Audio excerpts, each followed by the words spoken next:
go live. There we go. Okay, well, welcome to the Policy Committee on May 20th. It's 4:33 p.m. and we have a quorum. We have myself, Dr. Maddox, Dr. Gant, and Attorney Hull. We also have visitors from all sorts of departments today, so we'll try to be efficient with your time. Thank you for being here. Let's see, do we want to approve the agenda first? Let me remember my agenda. Logged in. Yeah, okay, so, the minutes. So I haven't had a chance to look at the minutes. Angela just put them up. Did anyone else get to look at them while you were waiting for me? We'll take a quick look.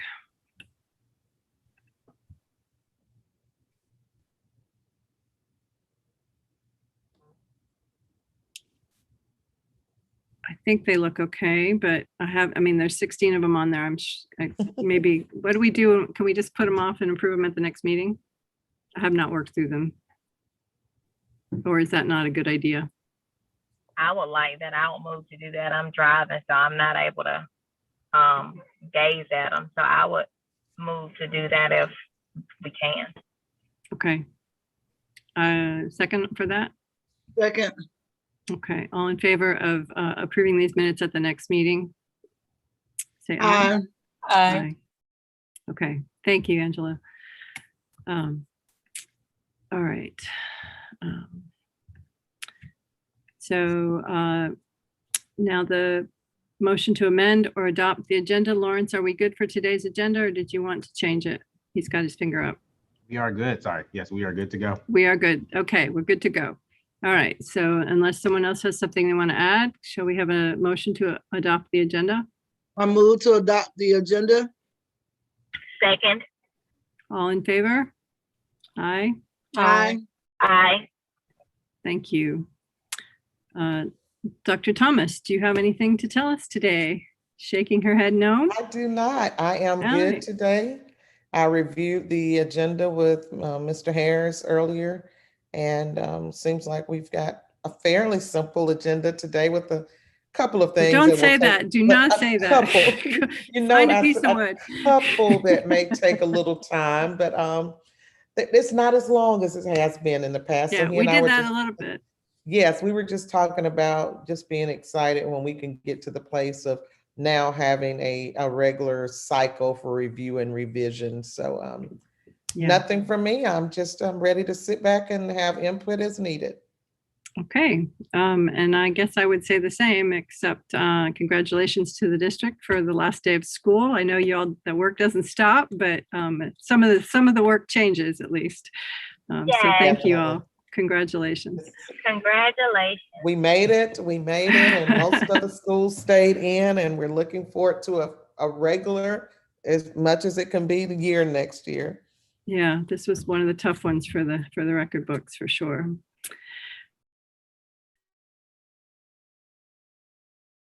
The first policy on the agenda today is one that we have talked about quite a bit, but not acted upon yet. And this is the removal of regulations from policy, from board purview.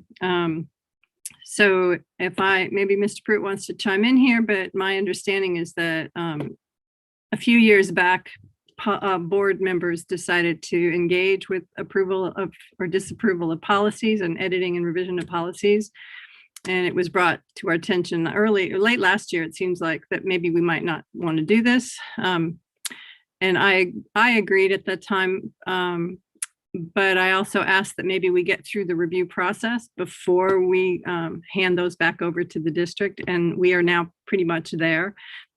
So I thought we might move forward on this policy, but I'm anxious to hear the other policy committee members' thoughts on that. The only other change to this that I would note is that we've changed the policy public comment period for policies to be submitted to the school district no later than 24 hours prior to the board meeting, giving us a 24-hour period to look at the public comments instead of waiting right up until the very last minute to get them. So those are the two revisions to this policy. Open up the floor to policy committee members for their comments or concerns, questions.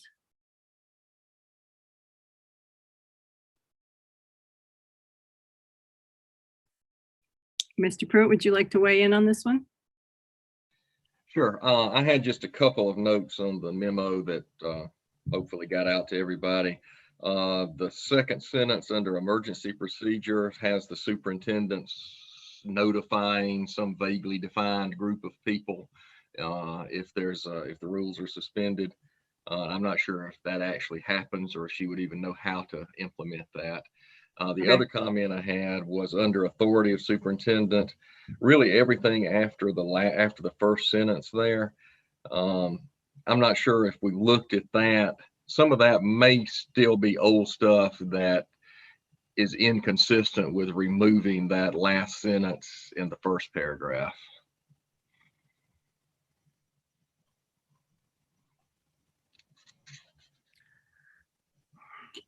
Okay, let's see. So the emergency procedures paragraph, let's do one at a time. Currently says, Nicole, I'm going to read it for you so you can listen. On matters of unusual urgency, the board may suspend the rules and take immediate action to adopt, revise, or rescind board policies by a 2/3 vote. When such immediate action is necessary, the superintendent shall inform concerned groups or individuals about the reasons for this necessity. The second sentence is what I'm questioning.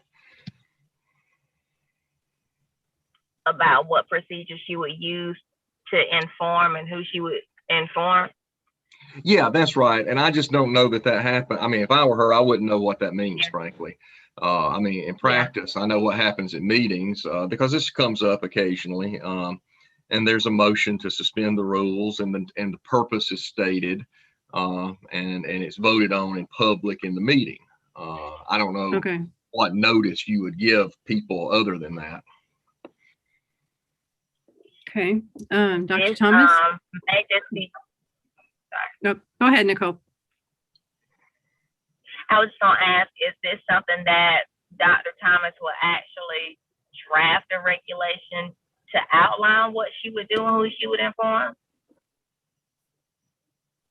And I was going to ask, when we say when such action is necessary, the superintendent shall inform concerned groups or individuals.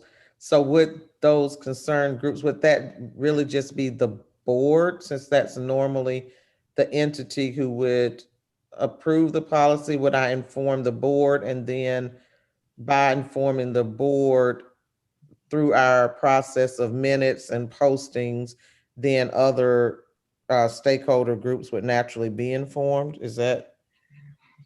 Yeah, I don't know. I mean, I'll tell you, the one time it happens almost every year is with the code of conduct, because we have, a June deadline to get that out normally, and we don't know what the governor is going to sign and not until May. So typically at your work session in June, it's discussed, hey, we need to vote on the code of conduct next week at our regular meeting, and we don't have time to do the usual 4-week posting. So the board knows and the public knows, and then next week, that's what happens. When you read it over, it almost doesn't seem like it's really necessary, because I assume if we're going to change a policy or the board's going to change a policy by emergency, when I think concerned groups, we'd inform those who are impacted by it, because we don't want them to know the policy was changed due to emergency reasons. So the sentence probably isn't necessary in the policy itself, unless Dr. Thomas, you feel we should keep it. So you just delete that sentence? I would think so. Okay. I like that.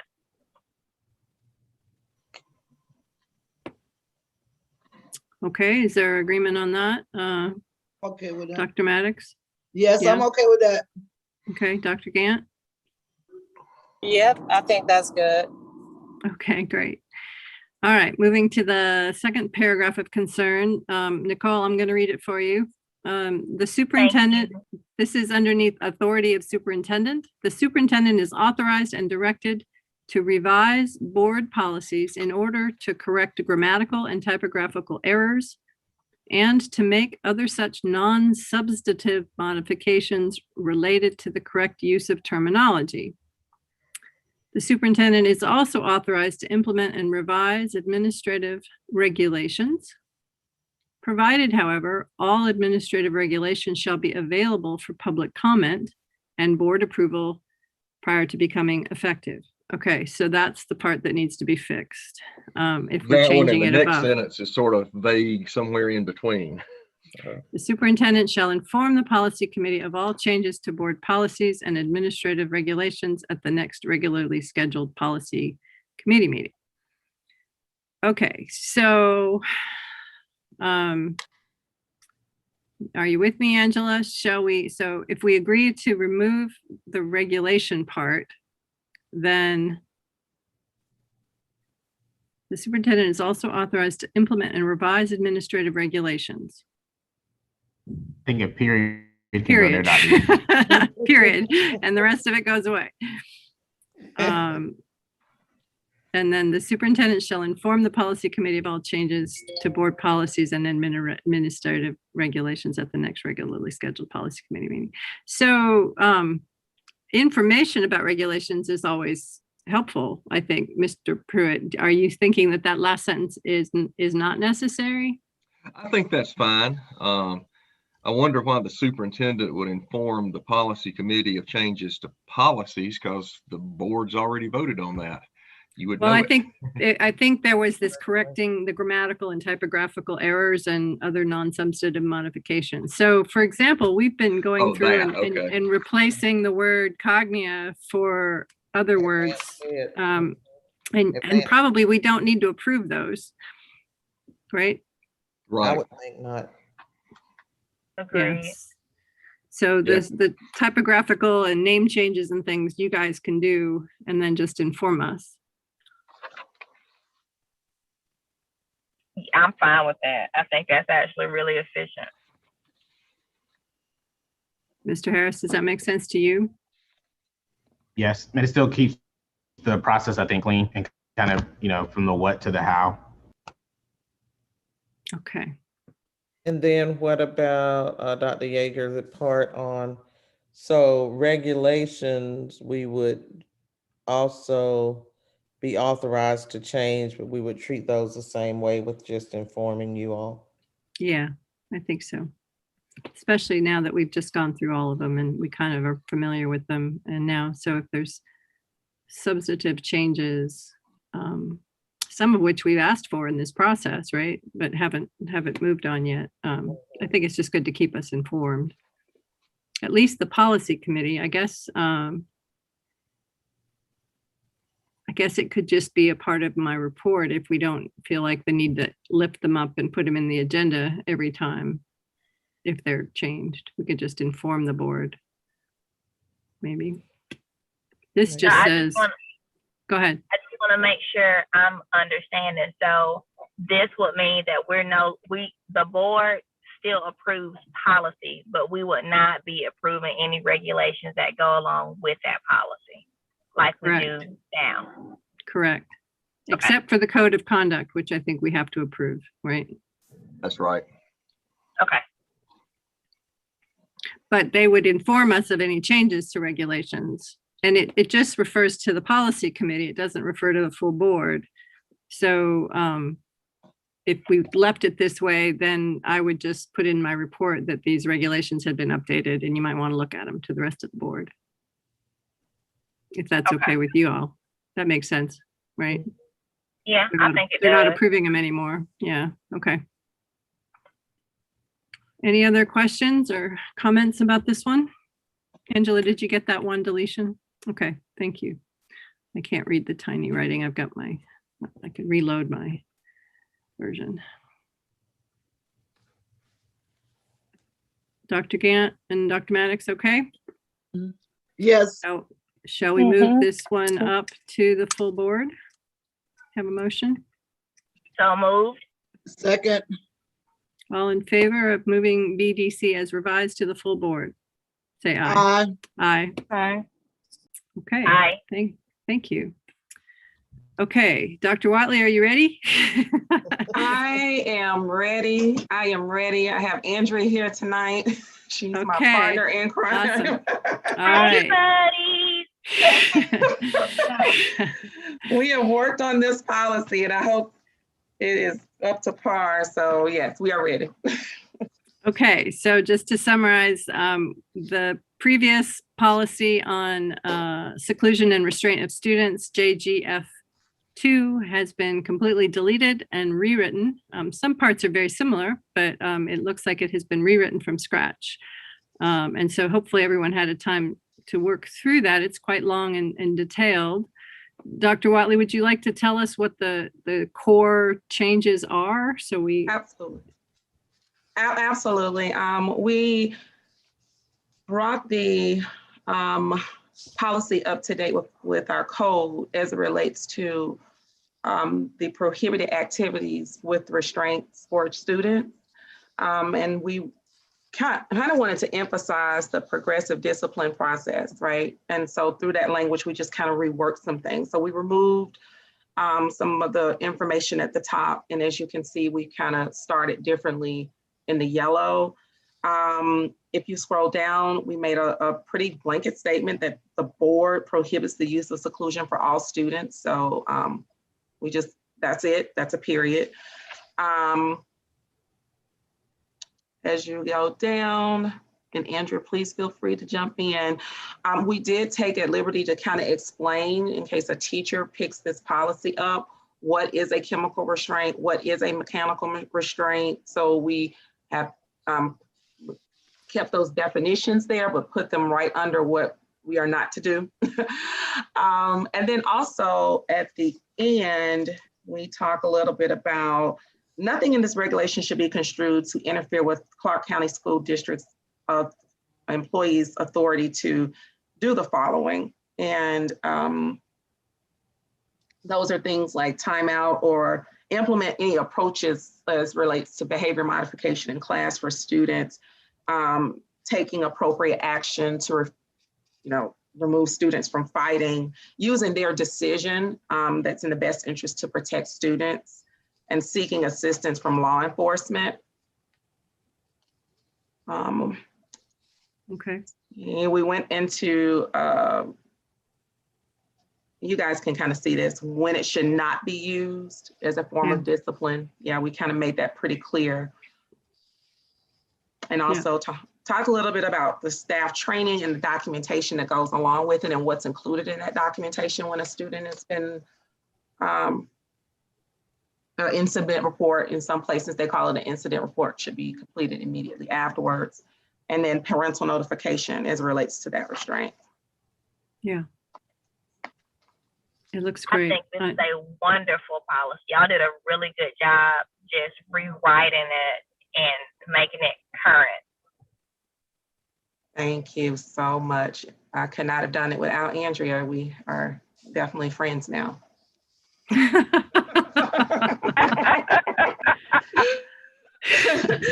Angela, I just wanted to make sure Yes, we Mike. sent you the final version of that one this morning. So that's what you got up, right? Good deal. So Dr. Gant and Dr. Strong, feelings about these policies? Are you comfortable with this one, the way it's been redone, or any questions or concerns? Nope. I think they did a great job. Good. I had a question, but now I can't find it and I'm driving. I think it was about the parent notification piece. Let me see. Give me a second.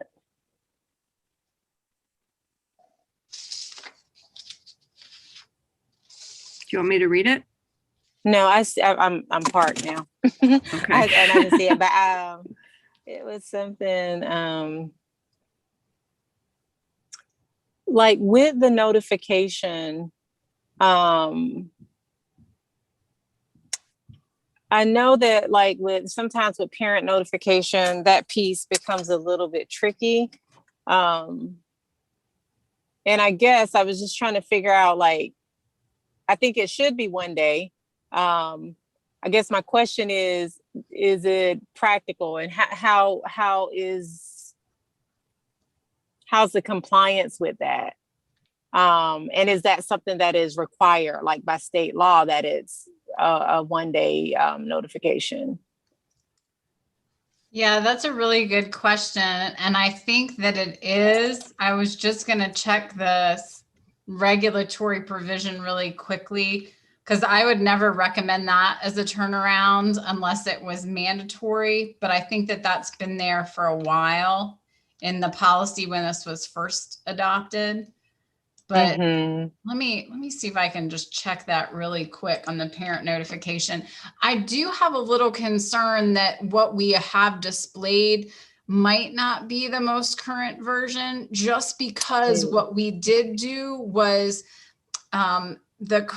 we struck through the last part, like this parent notification that doesn't have a Roman numeral got moved into a Roman numeral section. So the substance is pretty much the same, but I think if you scroll up, there should be a parent notification section that is under.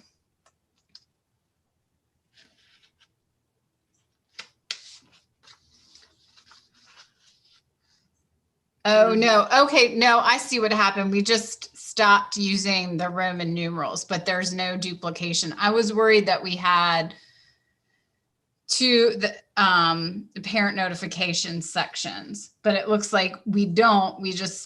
We're using Roman numerals, and then those maybe in the track changes versions got dropped out somehow. But what I can tell you is, as a practical matter in special education, the form, I mean, that's it. Again, this is a gen ed requirement, but in special education, sometimes there are restraints with more frequency. And I can say that those go out with parent the day that it happens. Usually it's kind of like the note home about what happened, or the next day at the latest. But I'm looking for where that is in the code section. Oh yeah, and that's fine. I just wanted to be sure. I do support it being a day. I know that, a while ago, but this is when, there was some shifting going on. Sometimes a parent may not know that a child has been restrained. And so I just wanted to, be sure that there weren't any type of barriers in place where this wasn't a reasonable expectation that it's a one-day turnaround. It's a really good question, and I'm glad that you asked it. And I think it's worth us looking carefully at this regulation, which I just found it. It does say the principal or principal's designee shall, within 1 day of receiving such report, send to the parent, the student's parents or guardians, a copy of the restraint documentation form and information about how they can be contacted to talk with the parent. So the 1 day is part of the regulatory provision. Okay. That's how we ended up with that. But I'm glad you asked that question. Yeah, me too. And what we can make sure, Dr. Gann, is that this is happening in practice. And if there are any barriers, we can address those barriers if it's preventing it from occurring. Okay, thank you. You're welcome. And it was one other area, and I'm trying to scroll and see it. It was, staff training. It was right there. Oh, darn it.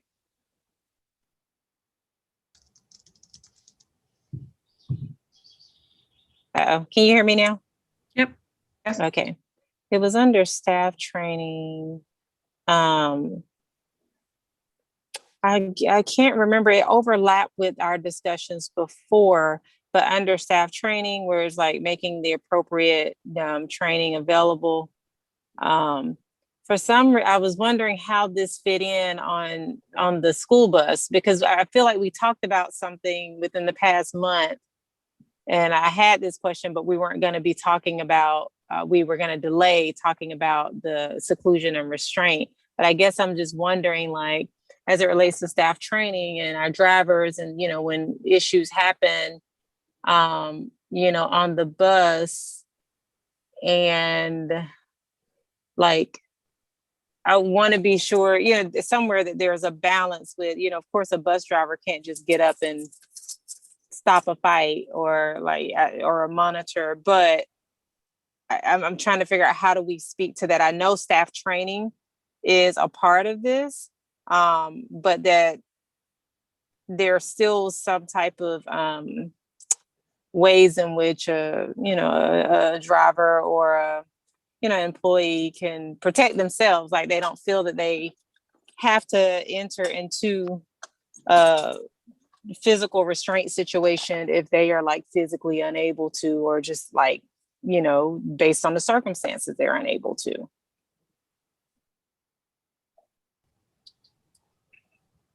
And so I'm trying to actually put my question together, because I realized that didn't sound like a question, but I just want to be sure that we have the staff training, but then that it is articulated or expressed that, employees, they have some discretion. So I think that what the policy contemplates is that the superintendent or the superintendent's designee would identify the individuals who need to be trained. And I don't know that I think that there are some school bus paraprofessionals, like on transportation, who are trained, but I don't know that we're training bus drivers. And I think that that might be in large part because their job is to keep the vehicle under control if they need to, be able to like get it to a point of safety, and would not be to perform any kind of restraint. But I don't know that we are providing that training. So I think the policy contemplates that the individuals who would need the training would be identified. Okay. And Dr. again, in practice, we do train additional staff. So if we, excuse me, have a student that may require restraint based on their disability. So for example, if we have a student that rides a bus that based on past actions may need the support of restraint, then we would train that bus monitor, we would train that paraprofessional. So they would be prepared to do that if needed. But we don't train a large scope of individuals because restraint, again, is not used for a discipline matter. So like with bus drivers in a fight, a bus driver may intervene to break up a fight, but not restrain a student in a fight, if that makes sense. It does. And I agree with that, because their job is to get the child from point A to point B safely. But when you say that they may intervene to break up a fight, and if that driver is put in a position where they haven't, they don't feel, let's just say that they have the appropriate tools or whatever, physical maneuvers to do that, I'm not arguing they should. So hear what I'm saying. I'm not arguing that they should. Dr. Gant? So I just pulled up JCDAD. Sorry to interrupt. We did put in a sentence for the bus conduct. There's a whole paragraph that says when pupils on a bus become so disruptive and order and the safety of the pupils is in danger, the driver shall stop the bus and radio dispatch for police assistance. So we've given them that additional, that's what we added to JCDAD. That was at the one of the April policy committee meetings. Okay. That may be what I was referencing. Can you read it one more time, Dr. Yeager? Can you say that one more time? I'm sorry. Sure. When pupils on a bus become so disruptive that the bus driver cannot maintain order and the safety of pupils is in danger, the driver shall stop the bus and radio dispatch for police assistance. Did we really? Okay, I remember that from our last discussion. Yeah, I see Mr. Weaver wants to say something. And if I can jump in right there, that is actually how we train the drivers, never to really get in and intervene into a fight that's on the bus, because we get into the legalities of whether or not we've allowed one student to have a hedge over the other. So therefore, we do verbal commands. We called into dispatch, and we have the appropriate service to come and to assist with that.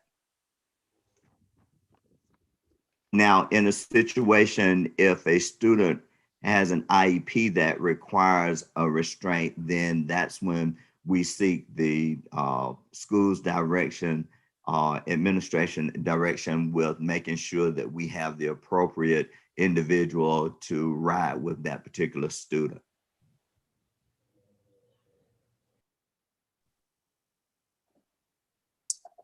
Thank you all for that clarification. I think I was getting those, I was linking those two and wasn't quite sure how to figure out what my issue was, but that helps.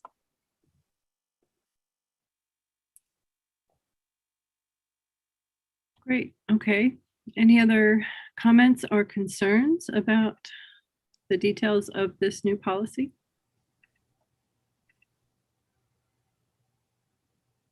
Not on my end. And Dr. Maddox is shaking her head. Dr. Gant, you okay with it? Yep. Okay, let's have a motion to move it forward to the full board. So moved.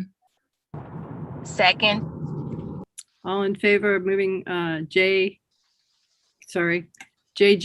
to the full board, say aye and raise your hand if you can. Aye. Aye. All right, great. Thank you. Moving forward, we have policy IFBD, which is Media Center. This is it says review only, but it has a small change on the accreditation agency. But we also talked about at the agenda planning meeting, if we might add a sentence. Lawrence, I don't know if you thought about this anymore, but adding a sentence confirming that the board values, let's see, what did I come up with? The board recognizes the vital importance of school media centers in the education of our students, or even in the social and emotional development of our students. Dr. Thomas, are you in agreement that such a sentence would state the policy of this district?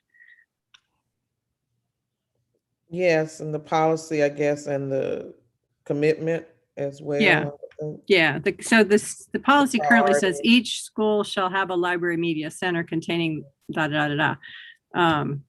which is fine. I just know that there's a movement somewhere around us that's sort of poo-pooing the need for libraries anymore because of course everything's online. But I have a sense that this board would be pleased to state our support for media centers and their importance in the education and development of our students.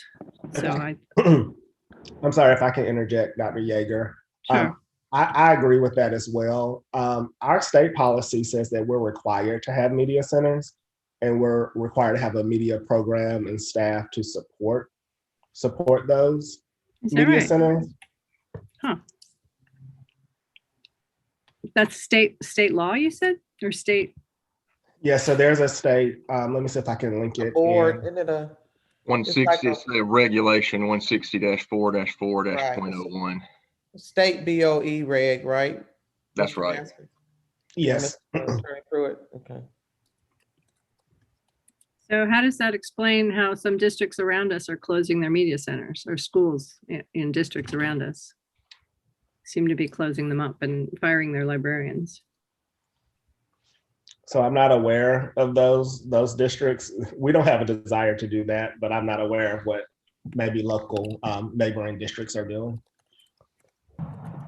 I like adding a piece that kind of demonstrates and expresses the commitment and the importance. So it just doesn't, seem like we have one because we're required to, but we actually believe in the great value that resource provides our students and our families. So I like adding that sentence in the policy. I just typed a draft into the chat. The board recognizes the vital importance of school media centers in the education and development of our students. Is that simple enough? Yes, for me it is. Yeah. Dr. Maddox? Yes. Dr. Gant? Yeah, that works. Great. Okay, that was easy. Thank you, everyone. The regulation that goes with this, the changes are mostly the sort we just discussed, which is the changing of the names of media professionals to library media specialists, and changing the Clark County School to the proper name. So otherwise the reg has very technical edits. No. Oh, wait, there is the whole, sorry, I forgot about the media program goals. Mr. Gaskins, are these coming from you, I think, right? These media center goals? They are coming, I would say they're coming from my team. Okay. So I have Michelle Banahan. She is our instructional technology specialist, and she helped with the revisions. Michelle, correct me if I'm wrong. Well, Michelle, I'll let you unmute and just tell the group how we came up with these goals. So the program goals are actually a revision to match the media specialist evaluation tool. And that is something that we've decided to adopt, I think it was 2 years ago. And so that's where those goals specifically come from. Great. So instructional partnership, role of reading, information and technology literacy, instructional leadership, effective practices for research, program planning, administration, positive learning environment, collection development, professionalism and communication. Those all sound good to me. Any questions or concerns from the board members? Nope, they sound good, and it makes sense to align them with the tool used to evaluate or the goals for the media specialist. That just makes sense. Fine with it. Sounds good. Sounds good to me. Okay, and then the rest of the small edits down. It's quite a long policy. I'd forgotten about this one. I looked at it last week and re-looking at it again.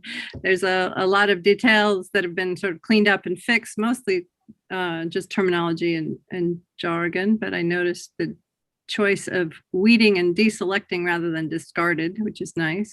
Presumably we give those books to someone else rather than throwing them away. Any other major changes, Ms. Banahan, that you'd like to tell the board about?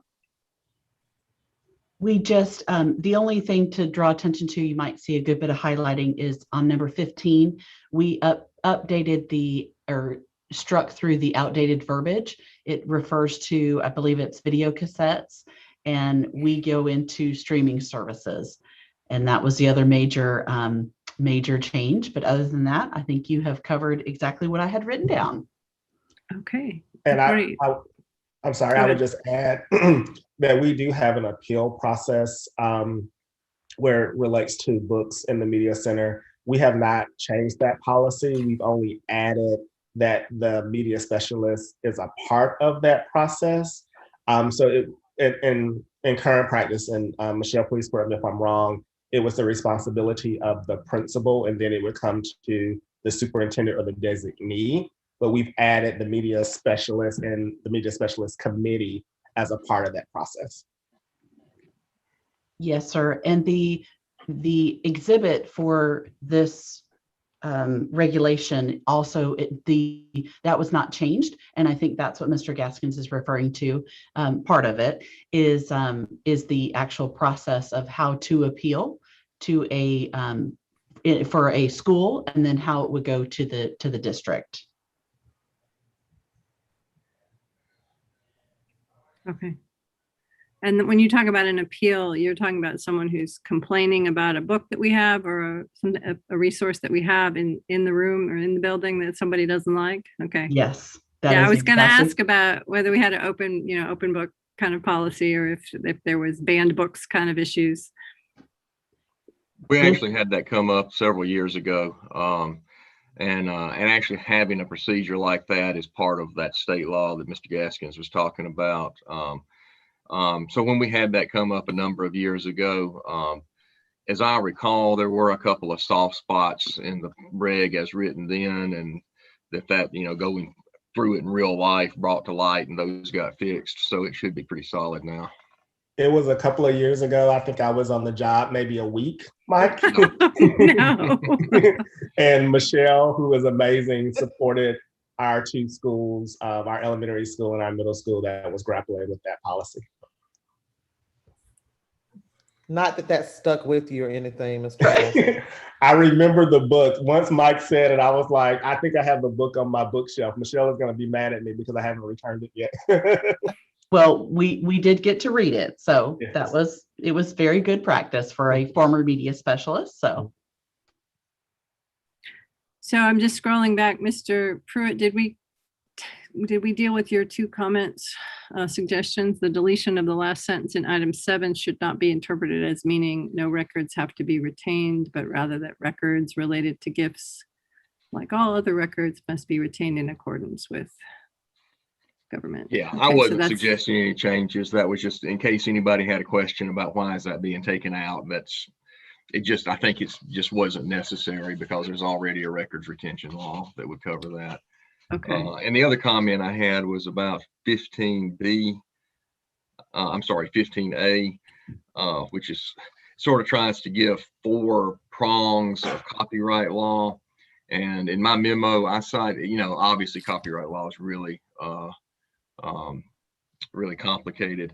And I found a couple of web pages that the University of Chicago Library publishes and that I just sort of threw out there as a good resource. I don't know what kind of training teachers and administrators get on copyright law and how questions are addressed, but I don't think all of that needs to be in policy. It's just something that people need to know the right questions to ask and when to go see somebody else. Okay, Ms. Banahan is smiling.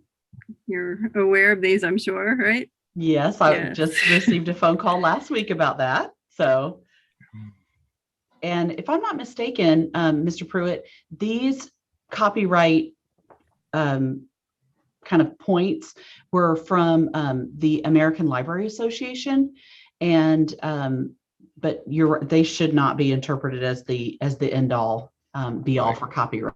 You are correct. Yeah, I see those. Everybody says they're 4 points, but everybody writes them a little differently. So. Okay.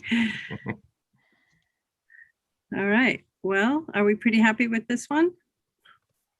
Poor Attorney Hull is trying to get into the building somewhere. She thought we were meeting. I just got back in my car. I was You need a prepared, place to. though. You have a place to go? Okay. Well, are we good with this one? Shall we move it up? So moved. Second. All in favor of moving IFDB and its reg? No, we did that one already. Just the reg up to the full board. Say aye. Aye. Aye. Aye. Okay, thank you. It's only 5:16. Yay.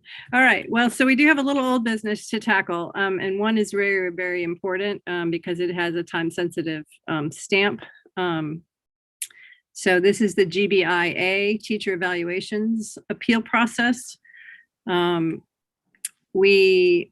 history of this one, if you'll allow me, we got a draft policy from GSBA and we worked on it about a month and a half ago. We modified it a little bit. And then we put it up for public comment and we got some significant public comment back from the teachers union, represented by one of our teachers and the teachers union's lawyer. And they've made some suggestions for additions. That's a separate file on the agenda. And the new text is, I believe, in blue underline. And then there's some red deletions. So we're here because it was asked at the full board meeting to touch base with HR and legal to get a sense of the impact of these additional edits. I think that the feeling I got from the board was that we want to listen very closely to what the teachers want. That's the point of this policy, is to make them feel more secure and valued. And so we're here to hear from, I guess, Meredith and Mr. Pruitt, and who else is here that might want to speak about this, about what these suggested changes how they would impact the district. I'm here, Dr. Yeager, but because I'm driving, Meredith is going to speak for us. She and I discussed things at length several times, but most recently earlier today. So I think she can share the information from the HR standpoint pretty well. Okay, great. Thank you, Meredith. Okay. You want to go ahead? So I want to start out with a little bit about this policy to give a little background, just to clarify what the point of this policy is. The point of this policy, and it's existed for a long time, is to outline a grievance process. That has been in existence for a very long time and worked very well. There was an addition, a change that was carved out in the most recent legislative changes that Mike commented on in his legal briefing. But I just want to start out by saying that this policy is something that we don't have to use very often, fortunately, because in HR, our goal is not to terminate employees, and the goal of the evaluation process is not to be punitive. It's to be learning, and it is to be a development and a feedback process and not a punitive process. As such, this policy has always allowed one piece of the evaluation to be grievable, which is the administration of the grievance, most commonly, or administration of the evaluation, most commonly interpreted to be the timeline. So if evaluations aren't done, all the pieces aren't handled correctly by administration, then that can't go back and hold the employee accountable. So that piece has always been there. And if I can jump in. Go ahead, Mike. Yeah, actually, I think what Meredith's referring to is policy GAE. So that's the grievance policy. Mm-hmm. And so there's things you can and can't grieve under that. The only thing you could grieve regarding evaluations was what Meredith said, procedural defects. Sorry, I left out the GAE part. I apologize. Yeah, no problem. Just want to make sure people don't get confused. So when the legislature passed this thing about appealing from evaluations, they put it in the same statute that requires the grievance policy, but they didn't require the same procedures as a grievance. So that's why GSBA has set it out in a separate policy. So this policy, GBIA, is actually all brand new, just dealing with appealing evaluations. Sorry, go ahead. No worries. And that's what I want to walk y'all through, is what our process has been and how this carves it out differently in this new requirement. So first of all, I'm going to start out by saying evaluations don't equal term. They don't. They're not concurrent, and that's not the process you reach to term an employee. It felt like. So I'm sorry, Meredith, you have a lot of words that I don't always know what you mean. When you said term, what do you mean by termination of an employee? An evaluation is not used to terminate employment. It just is not. That's not the process that we use. But evaluations are used for raises and merit or not? Evaluations are used for continuous feedback, process improvement, and professional development. And they're very strictly, we've used an individual platform that mimics the state platform, but actually starting next year, we'll use the state teachers platform. And there's pretty strict guidance on exactly what criteria teachers are evaluated against and what each score means. And they relate back to specific criteria in each section, the number of observations that are done, and things of this nature. We've always had an informal process for never used for termination. Say that again. So you said, just let me clarify. I'm sorry. You break up a little bit and then you're delayed. It must be my internet maybe, but you said that evaluations are never used for termination. Is that what you said? It would never be the only piece used for termination. In fact, we as a district, even though we were a charter district and could have waived it, did not waive the provisions of the Fair Dismissal Act. And so the Fair Dismissal Act outlines a process that has to be gone through to terminate a teacher. An evaluation could be a way to potentially prevent a termination. Let me kind of walk you through what the steps look like, and I think that it will make more sense. I do think it is important to say, though, that, I mean, it is not a sole indicator or a sole determinant for termination, but I do want to be clear that if you have a teacher who is consistently not performing, and when you are evaluating and you've supported and you've been in their classrooms and there's consistently not improvement, because I don't want to give the impression that it's never It's not, but let me go through the process and we'll explain what. Right, consider, but I think that was kind of when you say that, it sounds like it has nothing to do with it and it can trigger some things, but go ahead and go through the process. So, evaluations are really used for growth and development. If a person, an educator, receives an unsatisfactory on an evaluation, they're required to be given a plan for professional learning and remediation. So what that unsatisfactory triggers is a plan for improvement. And the goal of that plan is to coach this teacher, to increase observations, to increase feedback, and it's very structured. It requires multiple party input. There's things that the administrative team will provide. There's things that the teachers are told they're expected to do, and they're told how that will be monitored and how that feedback will be given. There's usually an increased number of meetings to provide support. There may be other teams conferenced in, but to Dr. Thomas's point, where you can get into a problem with your employment with evaluations is if you have two unsat, unremediated evaluations in your certification period, which is 5 years, the PSC may not renew your certificate. Now, the key to that is unremediated. So if you did not follow your professional development plan to get better for 2 years within that period, most people do come off of a plan. It's very rare that they don't. It does happen from time to time. I will tell you, since I've been here, we've not,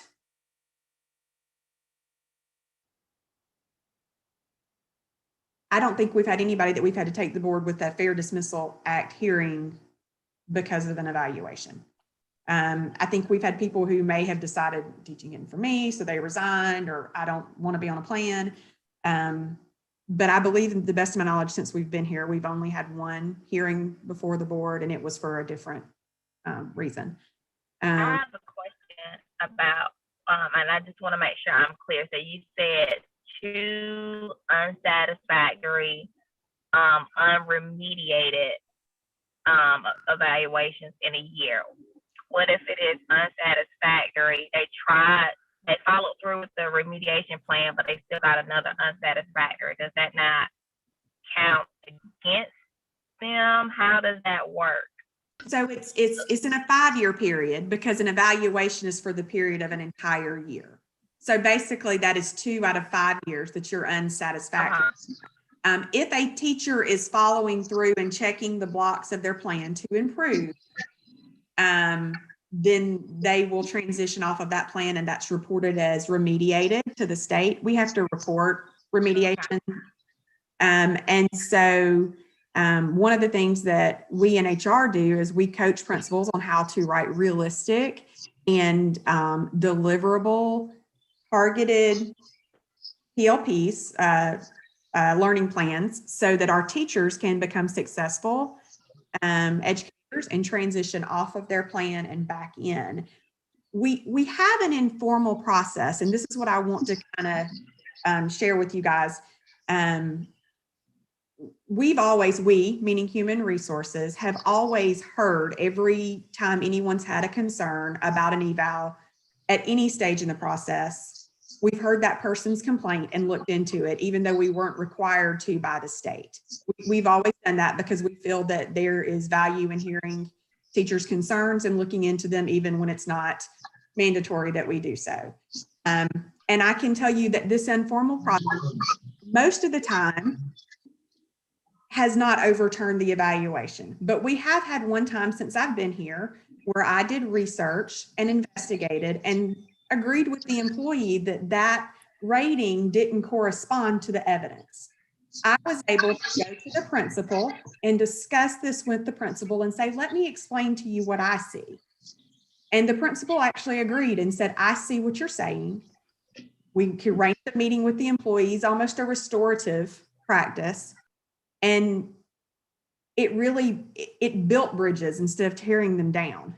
And I do hear what GAE is saying in their recommendations, but I believe that when the legislature carved out this separate method of handling evaluations, they did that because they didn't want to treat them the same as the others on purpose. They did not want to immediately jump to this hearing.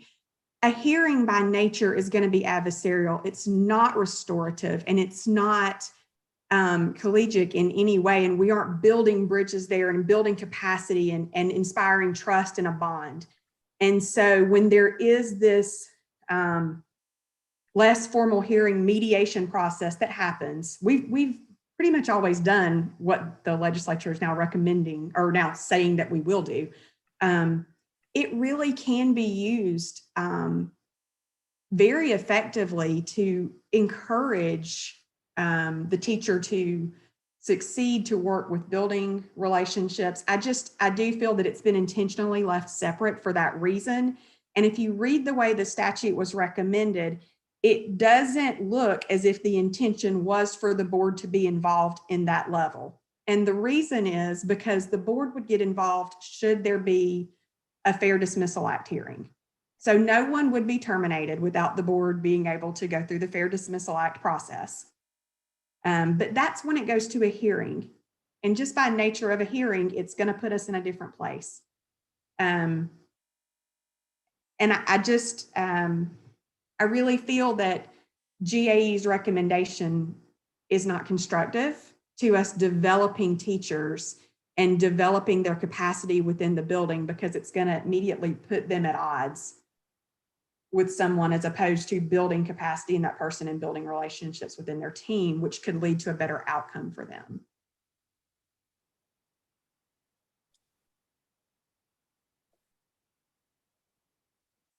Wow, I've never seen this many faces have no words at one time. Somebody say something. So I guess I'm hearing, I haven't heard yet. So the main concern about the changes that they've recommended to us is that it creates an adversarial relationship. So is there something we can tweak in their recommendations that would soften that relationship? So rather than not implement their suggestions, is there a way to implement their suggestions with an additional restorative position? I'm going to tell you that my advice would be that this is new law. And I do like our GAE partners that we work with, but they represent a very specific point of view. And what we're tasked with in HR is looking at what is best for the students, the staff, and the school district as a whole. And I don't see their recommendations as being best for those three groups in that order. And I do want to hear what people say, and I do want to look into their comments with fidelity and see, do we think that there's value in going through this process? But I think launching into a process that immediately jumps straight to a hearing, puts all these things in place that they've recommended, goes through the board before it reaches a level of termination, is not constructive. And again, it's not my final say. I'm here to provide guidance and advice from the HR side, but I don't think that their recommendations were constructive to the process, and I don't think they were the intent of the legislation. I think if the legislation had intended for them to have a hearing, they could have followed the exact wording of the rest of the GAE governed law, and they intentionally made it different. So I have some thoughts, but please jump in, the rest of the committee. Dr. Gant. I was curious. It's hard for me to pull up, I think, the policy that Mr. Pruitt referenced, GAE, was it? The one that was referenced earlier about just the typical grievance process. But there were just a couple of thoughts that I'll just share. One is, I know this is very specific to teachers, I think. Yes. And so you know, if we have a process, whether this passes or not, I think like all of our other employees, you know, like what's that process? So how do we be sure again that our, you know, all of our stakeholders, if we're going to do outline a process for someone else that's specific, or offer this particular access to a particular population, then how are we, you know, being sure that drivers, that paraprofessionals, that nutrition workers, that our janitorial staff, you know, how do we be sure that those individuals have access to a process as well, if we're going to identify something more specific? And Another Dr. Gant, to answer that question, what HR proposed is much more in line with what we extend to our entire staff, not just to teachers. It's very similar while still meeting the legal requirements. They have a method through this one policy for grievance, but they can always come to HR and work through a mediation process of any kind. It's very similar. What we have proposed is very similar to what is available to all staff, not just teachers. Okay. And my other thought, try to make them quick, is, you know, I would think that this would be something that we would want to hear definitely from, you know, Dr. Thomas and team HR, but then also teachers. We have a teachers advisory board as well. And so, you know, to me, this is a policy that directly impacts teachers and gives them, you know, access to a process that they would feel they need to use when an evaluation, you know, is not consistent. And so I don't know, it's just, I'm sort of on the fence here, because I do know that, you know, once the person gets on a professional development plan, it takes a very strong administrator to administer that plan and to be sure that that teacher or whoever it is, if they're going through the grievance process, it takes a very strong administrator to be sure that they're not allowing personal things and power to get in the way of that. And so I'm not saying that that's what happens all the time, but I do know that, you know, sometimes people need a process, and sometimes the evaluation is a reflection of more feelings sometimes than it might be of other things, or that it can be sort of interwoven in there. And so I'm just sort of, I don't have any concrete recommendations, but I am a little bit, I'm sort of struggling with this a little bit, and would love to hear from both HR and our educators, our teachers. Dr. Gant, if I can interject a couple of points. One, to what you were just saying, I think that's in situations where we may see more subjectivity than we would like in an evaluation, let's say, that's where HR has a role to step in as the advocate for both parties, to make sure that the employees' rights are protected and the best thing is being done for the school and the students, right? So I think where Meredith is talking about these situations that have come to HR in the past, in fact, the one that she referred to, I don't know if feelings were involved in that or not. It's a situation where HR was advocate for the employee to ensure that the process was fair and as objective as possible. The other thing is that this particular piece of legislation, I believe, and I don't have it pulled up in front of me, and I apologize for that, but I believe that it's only in reference to teachers who are tenured. So they have received their fourth contract. So it is, and I'm not saying whether I agree or disagree with it, I'm just saying this particular piece of legislation is specific to tenured teachers. So not only does it leave out all of our classified employees, but it also leaves out our non-tenured teachers. And I will say, Dr. Gant, it does thoroughly outline the project, or the process that we propose does outline a process for them to be able to appeal and have investigated and get resolution to concerns that they have, exactly like what you're talking about. Our concern is that the GAE process is, or the proposed process changes from GAE were just at too high of a threshold. I'm not sure what you mean. Very formal, very rigid, and immediately jumped to some levels. And it kind of took away, I guess, the separate piece, which seemed to be the intent of the legislation, for this to be handled differently.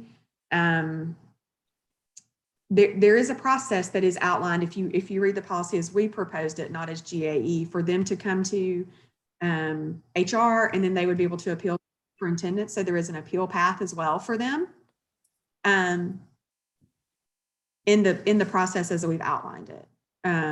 So there's a very clear defined path for them to get resolution to concerns, because we do recognize that it does take, it is a skill to do a good evaluation. As you said, it's not something that's easy for everyone to do. We work really hard to train our leaders, but that doesn't mean everyone is equally proficient in it, and that people don't do things incorrectly from time to time and need those things to be fixed.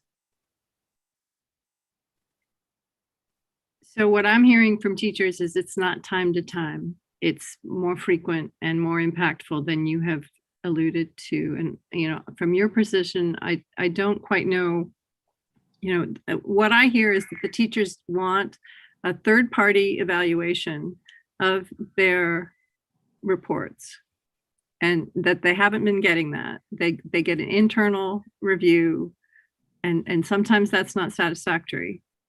Now, you know, that's what I'm hearing. And the mechanisms of that, I hear you about the adversarial nature, but I also know that it hasn't been working. What we've been doing is not satisfactory. So. Can I ask how you know that it isn't working? I'm hearing from lots of teachers in my emails. Same here. Same here. I mean, I guess I get the informal process in theory, but it doesn't seem to be satisfactory for a lot of educators. And where I'm struggling is right now we have a microscope on our board. We're kind of overstepping our boundaries, and I don't want this to be something else where it rises to a level where the board could be perceived as micromanaging something that is in the purview of the superintendent and her cabinet. But I do feel like having HR or someone from the district administration perform this kind of mediation doesn't give it the same feel of the mediator being neutral, because the perception is that you're going back, whoever did the evaluation, true or false. I think that's going to be, or that is the perception just by virtue of having HR do that. So I don't know how to remedy that, but those are my thoughts and concerns right now. I'm definitely struggling, being more biased towards GAE's recommendation. I'll be transparent. One thing I heard was, well, from a long time, I've heard things throughout the years about the processes, and I agree with Dr. Gant. It's the administrator, and it takes a strong one to truly do the right thing. But what about accountability when that doesn't happen? Who protects, the teachers? And that's what I see, their recommendation, GAE is what I mean, their recommendation is doing, is providing more than just hearing it, but also giving the, avenues for them to provide more artifacts. And I appreciate what you shared, Meredith, about, an example of when that has happened. Because, that's being honest. I mean, we're not perfect. So I'm sure throughout the years, there's just been, it could be honest mistakes, and things being misread one way in terms of evaluating that particular person. but when we've exhausted that, if it's done the right way, I don't see us having many times where this would have to go through that system. If it's done the right way, it wouldn't go through that system, all the way to the level that GAE is stating, if it's really done, being done the right way. And so for teachers to feel more secure, I agree with their recommendations.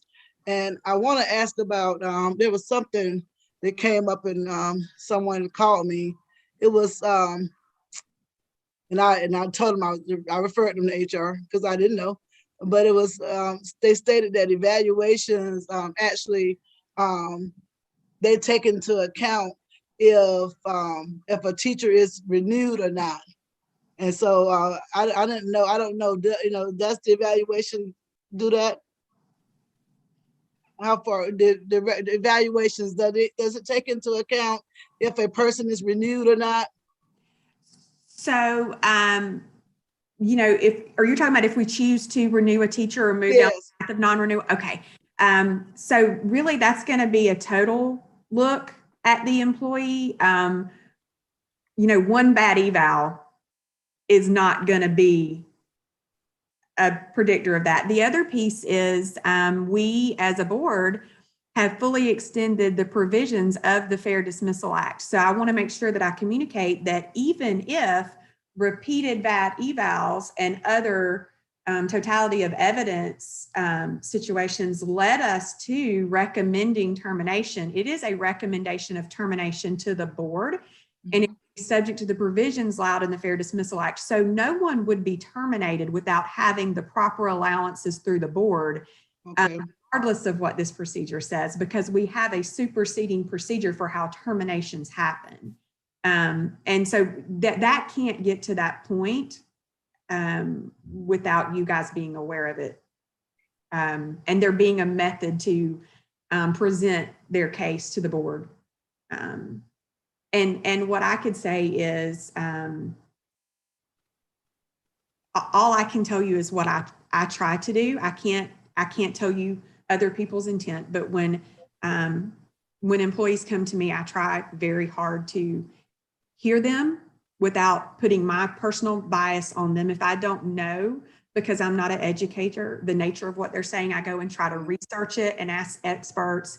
And I try to be a neutral party who can either advocate and correct issues on their behalf or explain things that they may have misunderstood, whichever way that goes. And I'm sure if you look around this room, there's a lot of supervisors on this call, and they'll nod their heads that Meredith has called them and said, hey, you weren't right on this one. You got to get this right.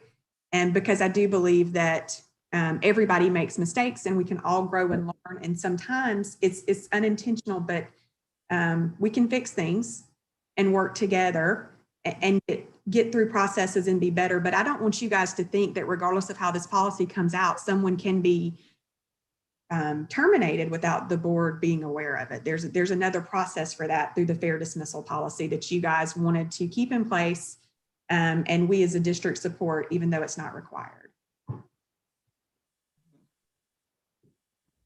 So the same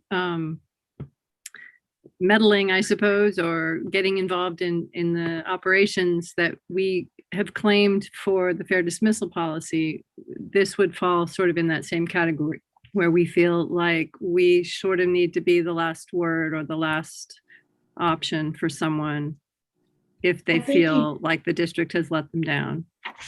Dr. Yeager, I would say that this is not the same level. A termination and an evaluation is not the same level. That evaluations is part of day-to-day operations, but the board approves the hire and fire of all employees because you guys approve our personnel list. And so I would say the two are not the same level of, I'm trying to think what word you use, meddling or whatever it is at all. I do think when it gets to hire and fire, that is definitely the board's lane because you guys are the employer. And I do think that's why that the Fair Dismissal Act exists as it is. I think that if you read the wording around this legislation, it did not intend for that to be above the level of normal operations as dictated, in the legislation, basically above the level of the superintendent. And again, that's my interpretation. And I can understand that you guys may perceive it differently. But I think if I can interject there, Meredith, I think what Dr. Yeager is saying, or at least what I heard, is that if you get involved at this level with the evaluations, and then the same person ended up coming to a fair dismissal hearing, then you have put yourself in an awkward position because you have been in that process prior to when it was appropriate for you to be in the process. It almost puts the board in a position to potentially have a conflict of interest because you've already heard the evidence that you're supposed to be able to hear impartially at that time. And it just would, I feel that there's a different, like one is more operational and one is more definitely in the board's lane. But so yes, if you chose to move forward in this manner, I think that it would be difficult for the board to serve as that hearing level. During the fair dismissal, you mean? No, not during the fair dismissal, during this evaluation level hearing. I think it would be difficult for you to serve there and then also be able to be a part of the fair dismissal hearing. So yes, I guess both. And I believe that Mike can correct me. I believe that you're required in the Fair Dismissal Act for the board to have that role. I think that's outlined in the Fair Dismissal Act because we took it word from the act itself, that you guys are required to be involved in that process. Yeah. So I guess what I'm hearing, I don't know what everyone else on the committee thinks, but so the problem here is not so much the rigorous allowance of the appeal to various independent entities, it's the role of the board. So I guess my suggestion would be that we pull out, that we leave the parts about that they recommended about the appeal to the superintendent and the appeal to a potential independent third party, which I think is the core of what they want. They want an independent third party to help them with this process if they feel aggrieved.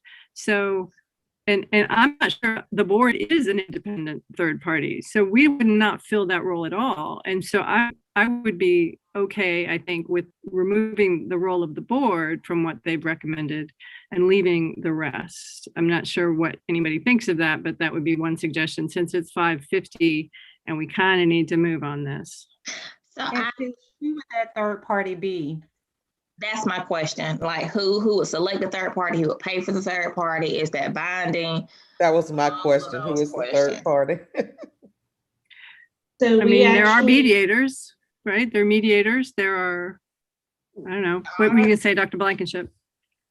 So we, in our HR Job Alike meeting yesterday, the RESA board attorney came and spoke to us on a number of things, and this was one of them. And that was the question, is nobody really knows who would serve as a third party, but there is some thinking that that the district would bear the cost of that.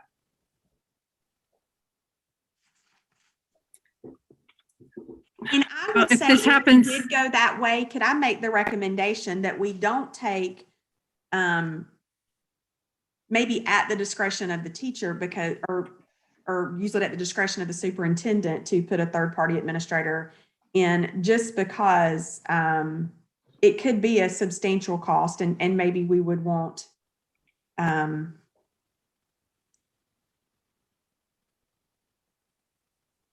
I wouldn't imagine it would happen often, but if you have somebody who is at this position that is clearly not met the requirements of their job for this year and been given an unsatisfactory eval, but they're just not going to be okay with it, even if it is accurate, it could kind of keep rolling for a long time and tie up a lot of resources and district money that could be used maybe to help develop. So the point, I think you're missing the point. I think what you just said was the assumption that they were unsatisfactory. And what I'm hearing is that teachers feel that they are being judged unsatisfactorily because someone doesn't understand what they're doing in the classroom. And so that's where this third party comes in. If the third party recognizes that what they're doing in the classroom is is effective. I mean, I don't know. That's this. I'm getting way down in the weeds here. Dr. Thomas, would you like to chime in and maybe pull us to some closure? Yeah, and I don't know if it's an issue if someone doesn't understand, because I think that would be offensive to a school leader who should be trained in instruction and providing that evaluation, coaching, and feedback, especially in collaboration with the building's instructional coach or district level coach. So I don't know if the issue is that a person doesn't know what's going on, because if they don't, then that's a whole nother issue. I think the bigger issue may be what you all mentioned earlier. And I've sat here and I've been quiet because I've listened. I really don't see how it's any different for, and I'm not saying it's right, but why that level of required professionalism is any different for a school principal than it would be for a dean at a university, than it would be for a manager at McDonald's, than it would be for a supervisor at Kohl's. I think for all of us, there is the potential for personal feelings to come in. So I am a little bothered that it's kind of suggested that school leaders have a more difficult time than anyone else in an executive management position to be objective. So that kind of bothers me a little. It questions the professionalism and the ability of people in a school leadership position to be able to be professional. I mean, that's all I can come up with. Now, again, I know it happens. So I'm not saying that doesn't happen, but I think that happens everywhere. So do you have third-party people at UGA? Do you have third-party people at whatever attorney's office, at whatever shopping center, at Publix, at the mall? So I think that's part of it. So I want us to be careful that we don't frame this in a way where we're also being deficit minded about our leaders in an effort to also be asset minded about our teachers. So that's my first position. I think we need to be as objective as possible about all of these positions and as supportive as possible for all the people doing the job. So my first thing would be, I just don't think it's an issue that if a principal doesn't understand what's happening in a teacher's classroom and they're working together on professional learning, professional development, and expectations of how you teach standards, that's a problem. I think the bigger issue is there are times when both people are wrong. There are times when teachers are not doing what they're supposed to do. And when people don't do what they're supposed to do, then they look for people to pull in to support them in that. There are times when leaders are not as objective as they should be because there may be other issues impacting that objectivity. And so I think we have to then just determine, how do we support both groups of individuals? I want to support teachers and make sure that they're getting what they need, that they're given opportunities to remediate. There's a case now that I can think of with a teacher who was put on a plan of improvement. I expected it to be a huge blow up from you all because it was someone in the community. What I later learned was the teacher was very glad that the administrator sat down and said, yeah, I like you, but there are things you're not getting done. And they developed a plan of improvement collectively. The teacher worked that plan and they've seen huge growth. That's really the purpose of evaluation. It was not to terminate that teacher, but to help them improve. And so I think if you look, probably 85% of the time that works. But then there's that 15% of the time when it doesn't work, and it may not work because the teacher, the principal has it out for the teacher because we are human, and it may not work because sometimes the teacher just isn't cut out for that work. They may not be cut out for that grade. They may be great if you move them to another grade. But I just don't want us to come in approaching it from administrators are bad and they just want to get rid of teachers, or they don't want to support teachers, or they don't. So I don't know. So I said all of that, Dr. Yeager, to say I don't know the answer. I think that there are issues from both perspectives. And I think that we have to do a better job of supporting leaders. Part of that's in our strategic plan. How do we coach leaders in being effective leaders? How do we coach leaders in giving meaningful feedback? How do we help leaders, help teachers become better in what they do? But when it's not happening, then how do we support these teachers in making sure that they have been given the opportunity to improve, and that it hasn't been a witch hunt, which can go both ways, because we have some witch hunts against our leaders too. And so how do we make sure that everyone is operating from a space of objectivity? And I don't know I don't know if we're gonna fix this in the next 2 minutes. I think this is one that we really need to take some time and think about, because I agree, there are times when people aren't objective. I don't deny that. But I also don't want to, what is it they say, throw out the baby with the bathwater, or, it's not all bad. And so how do we make sure, we have to also remember, we got to do right by kids. And there are some people who are not committed to our children in Clark County schools. There are some people who don't want to take the steps they need to take to work with our children. There are some people who aren't willing. So if we go back to what do kids need, so you probably hate you asked me to speak. That's why I've been quiet. Because everybody here is not for the good of these children in Clark County. Administrators, teachers, paraprofessionals, I've seen it, there are some administrators I don't feel are here for our children. So we're dealing with that. And so I think we just have to figure out the way to do this. I'm not against it. We just got to figure out how to do it. So can I make a suggestion then? So we have to get this done. There's some questions about how it gets implemented. What I heard Mr. Pruitt describe earlier was a process where there was a policy written, and then we had to kind of work it out and finesse it a little bit later. So for the purposes of this moment, I would suggest we pull out the little parts about the board, but then pass it up to the full board as it is, get it through, get it approved, and then promise that we can revisit it and re-amend it if need be. I don't know, maybe the other option, I think Mr. Harris has suggested we work on it a little bit more, and then do an emergency something or other in June, which, I'm not sure I like that any better. Right. So, and I would love to get input from, you all, because I know you hear it. I hear it. I get the calls, I get approached at the grocery store. And so I would love to get, suggestions on what we can do to try to be more objective. I keep using that word, but that's the thing. Or fair. So we need to be fair. This policy is trying to do that. I think that's the aim, is to have sort of a neutral fairness thing, just to work out some of the bugs. But that's what I'm hearing from teachers, is this is an effort to make sure the process is objective.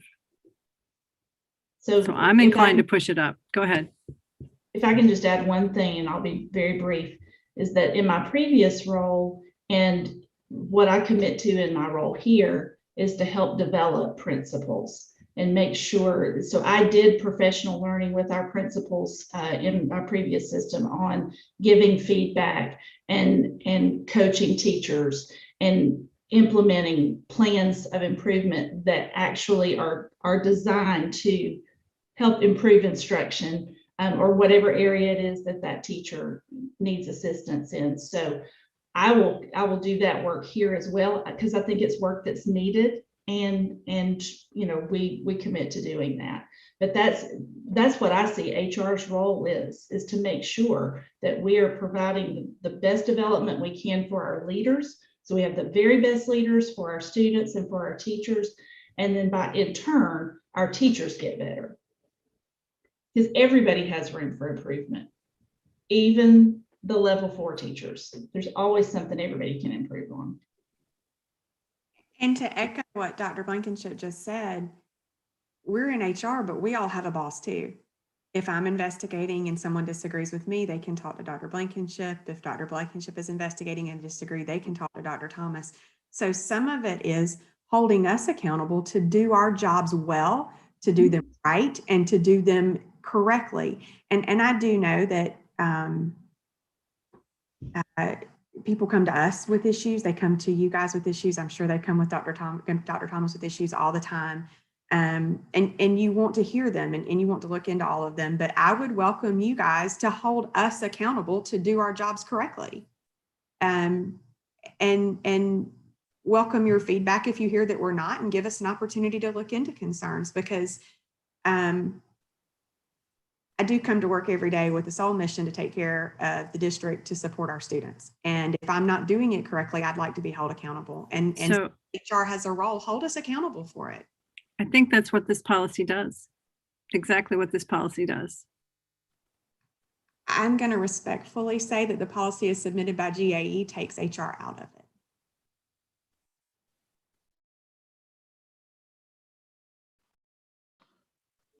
Well, Dr. I think Thomas, go ahead. Dr. We got to go to our other meeting. Okay. Yeah, I know, but we can't talk about this later. It seems like we don't have to vote on this, but I do want to say that I truly support our principals. We have good principals and we have some that are not good. I mean, and I think in ways we are saying some of the same things, but I think there should be some more discussion on how we actually do this. Because like I said before, if we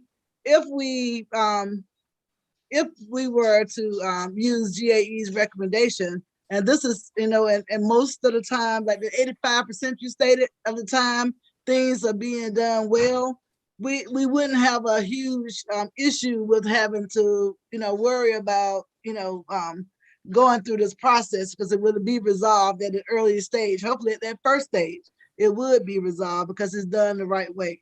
But to me, I just see it as accountability. And, and what I've heard from teachers is the concern about, we talked about other staff, but also about their certification. You can go be a bus driver somewhere else or be in other positions somewhere else, but if you lose your certification, you're done, and also, yeah, so it's a lot more that I could say, but I'm going to leave it right there. But that's where I'm coming from, but I believe we're saying a lot of the same thing. But for me, agree. Okay. I agree. Yes, you're right, Dr. Maddox. That's why I can say I know it's some out there, and that's what we need to determine how we address that. You're right.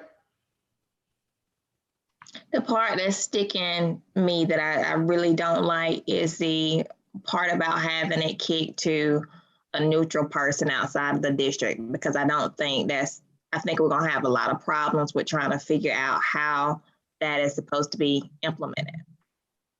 So yeah, that part is getting to me. I get why that would be a recommendation, but there are too many loose ends to figure out how that will even be implemented. But that's not necessarily has to be in the policy. That could be in a regulation that we build over the coming months. But we're not building a regulation anymore. We're not even voting on it anymore. But the district could build the regulation to figure that out. That's not our job to figure out how. I just don't want to pass a policy with so many questions. I'm like Dr. Maddox, we might need to kick this one back because I don't know. It right now as is, it will be a no for me for moving it up, but I'm not the majority. I'm only Nicole. Yes. What would there be and I may be out of my lane here, but would it be possible you talked about approving a policy and then working to refine it. Would it be possible to approve the policy that was originally submitted and then work to refine it to include some of these suggestions that GAE has made in an appropriate manner?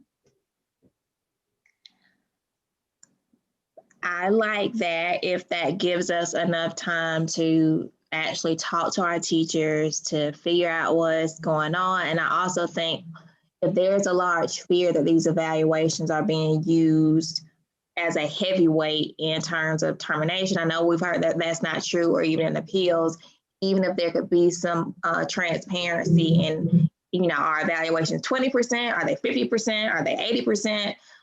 How is that weight if that's something that could be determined? Because I think that might quash a fear if the fear is that these hold a lot of significance and weight.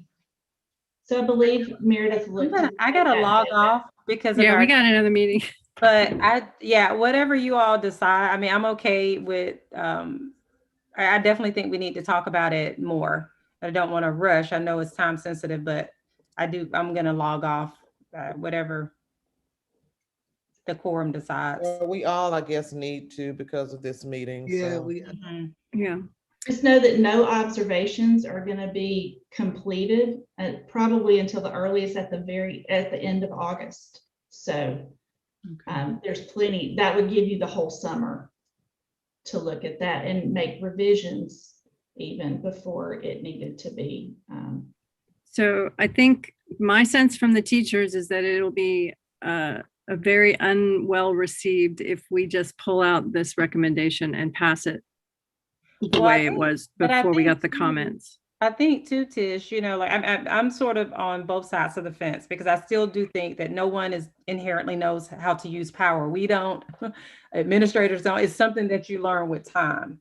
And so I still, you know, stand by that. On the other hand, I do also think that, you know, us thinking about which teachers are we hearing from a well, you know, like, are we hearing from at least as many teachers as possible? Yeah, all right. You know, and I certainly don't want to get below, you know, involved earlier than we have to. So that point is well taken as well. But it just really sounds like it sounds like these changes may not be ready to pass up to the full board. I think that's what I'm hearing the policy committee saying, I think. And that we're just sort of at a place where we need to talk more. And just, I know you're logging off now, but just for your information, Meredith did look at that data, and I believe, don't quote me, but I believe there were less than 30 teachers that were rated needs development or ineffective last year. So that's 30 now, but when you think about the total number of teachers we have, that is a small number. So 27. 27. And that's spread out across the district, grades, schools. Yes, ma'am. It's pretty uniformly spread across subject matter and grades. I would say you probably have needs improvement a little more dominant in teachers with less than 5 years, but you would expect that. And those teachers tend to be very successful in remediating that. I don't think those are the teachers we're hearing from. I think we're hearing from teachers that have felt badly for a long time. Even though they're getting satisfactory evaluations. That's interesting. I don't know. I'm not sure. It's a good question. I don't know. Sounds like maybe something else going on we need to dig into. Yeah. So I'm glad we have so many people who care. So I will pull this with your permission until we have either another meeting or we can do some work. And maybe, as Lawrence mentioned, we can have an emergency policy action in order to get this done by July 1st. Okay, thank you everyone for your time and your care. And I guess I'll see some of you in the other room. Can we have a motion to adjourn? So moved. Second, Mr. Weaver, don't leave. I'm about to send you a private message, please. All right. Thank you, everyone. All right.